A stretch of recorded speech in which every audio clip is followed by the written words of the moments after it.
ओम साई राम। कैसे हैं आप सब कुशल मंगल होगा साईं की कृपा से।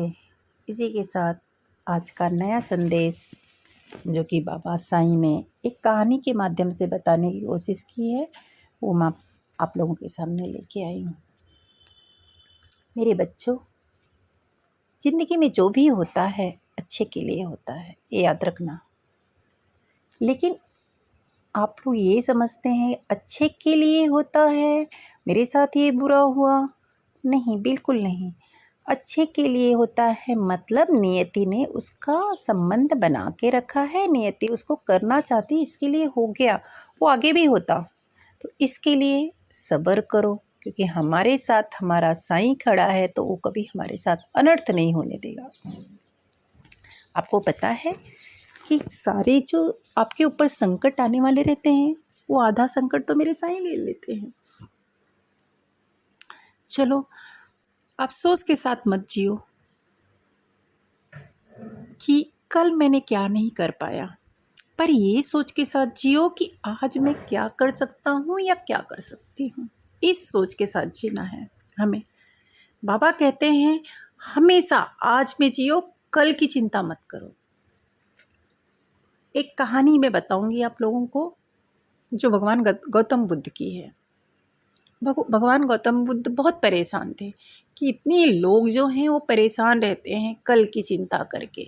कल की चिंता करते हैं, कल की सोचते हैं, ये हो गया, ऐसा हो गया, तो उनके माइंड जो है वो डिस्टर्ब रहते हैं और वो व्यक्ति आज का जो जीना है वो भूल जाता है। कल की चिंता में वो आज भूल जाता है। तो गौतम बुद्ध जो है वो रिसर्च के लिए निकले। आप तो जानते हैं गौतम बुद्ध जब निकलते थे तो उनके शिष्य बहुत सारे चलते थे उनके साथ में, लेकिन उस दिन उन्होंने सारे शिष्य को मना किया, नहीं आज मैं अकेले जाऊंगा, आप लोग कोई भी मेरे साथ नहीं जाएगा। उनके साथ सारे शिष्य तो जाना चाहते थे उनके, लेकिन गौतम बुद्ध की आज्ञा को भी कोई ठुकरा नहीं सकता था। चलो ठीक है, गौतम बुद्ध निकल चुके, एक जगह से दूसरी जगह भिक्षा मांग रहे थे, दूसरे से तीसरे घर में, चौथे घर में। कई लोग पहचान रहे थे, कई लोग उनको नहीं पहचान रहे। कई लोग पहचान जा रहे थे कि गौतम बुद्ध हैं, उनको प्रणाम करके उनसे ज्ञान लेते थे, लेकिन कई लोग तो सामान्य भिक्षुक समझ के आगे बढ़ते जा रहे थे। ऐसे ही जब वो जा रहे थे तो उन्हें एक घर दिखा जहाँ पे एक शराबी व्यक्ति था और जो शराब पी रखी थी और अपने घर में गाली गलौज कर रहा था, लोगों को गालियाँ दे रहा था, अपने घर के मेंबर्स को। गौतम बुद्ध वहाँ भी गए भिक्षा मांगने।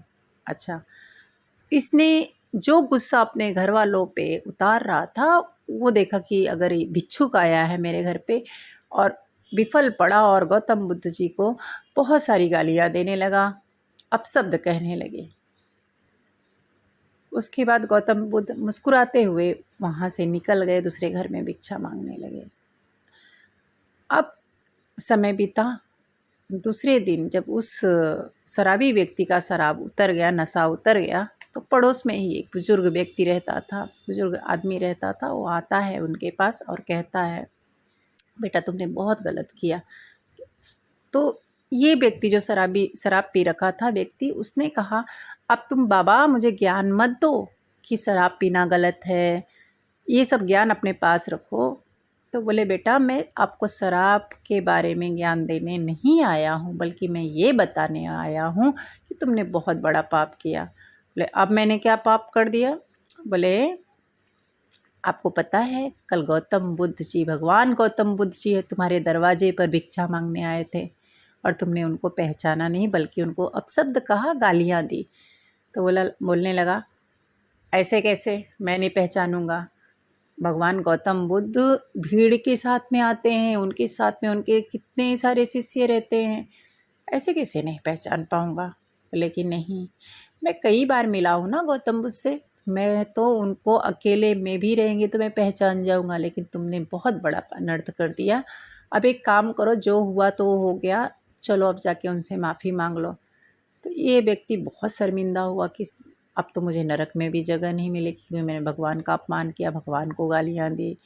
अब ये सोच के वो उनको ढूंढने निकल पड़ा गौतम बुद्ध जी को एक गांव से दूसरे गांव, तीसरे गांव, ऐसे जाने लगा। पूरा दिन बीत गई, रात बीत गई, सुबह बीत गई। एक दोपहर में जाके गौतम बुद्ध जो एक पेड़ के नीचे तपस्या कर रहे थे वहाँ पे पहुँचा। देखता है कि गौतम बुद्ध जी तपस्या में बैठे हैं, वहीं पे हाथ जोड़कर बैठ गया। और जैसे ही गौतम बुद्ध का तपस्या से आँख खुली तो उन्होंने मतलब देखा कि ये व्यक्ति सामने हाथ जोड़कर बैठा है। बोले कि वत्स क्या हुआ? बोलते मुझे माफ़ कर दीजिए भगवान, मैंने आपको कल गालियाँ दी, अब शब्द बोले, तो प्लीज़ आप मुझे माफ़ कर दीजिए। मेरी उन गलतियों के मैं लिए बहुत शर्मिंदा हूँ, आप मुझे प्लीज़ माफ़ कर दीजिए। तो गौतम बुद्ध ने कहा क्या हुआ था कल? बोले कि अरे आप कल मेरे दरवाजे पे आए थे, मैंने कल आपको गालियाँ दी थी, अब शब्द बोले थे, तो प्लीज़ आप मुझे माफ़ कर दीजिए। तो बोले अरे कुछ नहीं, मैं कल में जीता ही नहीं हूँ, जो कल बीत गया उसको मैं भूल गया, मैं आज में जीता हूँ। और मैं सबको यही बोलता हूँ कि कल की चिंता मत करो, आज में जियो। आज हमारा जो है महत्वपूर्ण है, आने वाले कल के बारे में मत सोचो। आने वाले कल के बारे में सोचो, ना कि जाने वाले कल के बारे में सोचो। आने वाला कल हमारे भविष्य को निर्धारित करता है, बट जाने वाला कल हमें विवाद की तरफ लेके जाता है, हमारे को मानसिक तनाव देता है। तो ये कहानी भगवान ने हमें बहुत छोटी सी कहानी बताई है। इस कहानी से हमें बहुत कुछ सीखने को मिलता है कि हम अपने जीवन को, कल मेरे साथ ये हुआ, कल मुझे इसने ऐसा बोला, कल मैंने ये कर दिया, उस कल को छोड़ दो। बल्कि आज का आने वाला कल, कल क्या होगा, कल मैं ये बनने वाली हूँ, कल मैं ये बनाने वाली हूँ, कल मुझे ये परीक्षा पास करनी है, कल मुझे इसका इंटरव्यू देना है, कल मुझे ये बच्चे को ये करना है, ये चीज़ें करो। तो मेरे साईं के बच्चों, बाबा ने आज के संदेश में यही कहा है कि मेरे कई बच्चे जो हैं वो अकेले में बैठकर यही चिंता में रहते हैं कि कल कल हो गया, ये चीज़ें मेरे साथ हो गई। तो बाबा आज आप लोगों को ये बताना चाहते हैं कि हमें हमेशा आज वाला कल याद करना है, क्योंकि जो कल था वो विवाद था। कई बच्चों के मन में कल की चिंता से विवाद उत्पन्न होता है, मानसिक तनाव में चले जाते हैं, डिप्रेशन में चले जाते हैं। तो मेरे बच्चों, बाबा के कहने के अनुसार आप कल जो बीत गया उसको भूल जाओ, आज वाला कल, आने वाला कल के बारे में सोचो। इसी के साथ अपने इस संदेश को, बाबा के संदेश को यहीं पे अल्प विराम देते हुए, कल आने का वादा करते हुए अपने साईं कविता को इजाज़त दीजिए।